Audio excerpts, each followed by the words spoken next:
Hello বন্ধুরা, কেমন আছো? আশা করি সবাই ভালো আছো, আমিও ভালো আছি। আজকে আমি তোমাদের সামনে আলোচনা করতে এসেছি Mohammad Shahin Reza S Reza YouTube channel থেকে।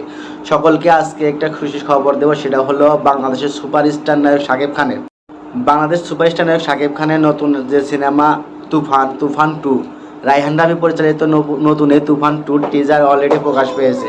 এখানে অভিনয় করেছে শাকিব খান, মিমি চক্রবর্তী এবং নাবিলা, এবং সাথে আছে চঞ্চল চৌধুরী।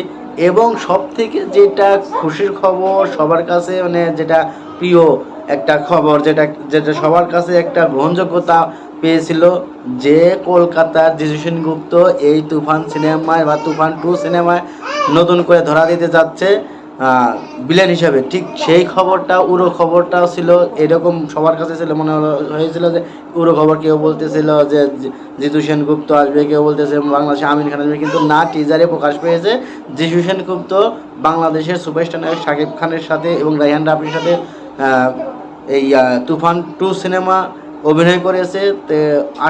আশা করি তুফান 1-এর দিকে তুফান 2 সিনেমা আরও বেশি হিট হবে। আর যে টিজারটা প্রকাশ পেয়েছে সেই টিজারের মাধ্যমে বোঝা যাচ্ছে যে শাকিব খানের তুফান 2 সিনেমা অনেক সুন্দর এবং অনেক ভয়ঙ্কর হয়ে উঠবে। তো আশা করি সবাই আমার এই চ্যানেলটিতে সবাই সাবস্ক্রাইব করবেন এবং বেশি বেশি শেয়ার করবেন, লাইক দেবেন, কমেন্ট করবেন। সবাই ভালো থাকবেন, সুস্থ থাকবেন। আল্লাহ হাফেজ।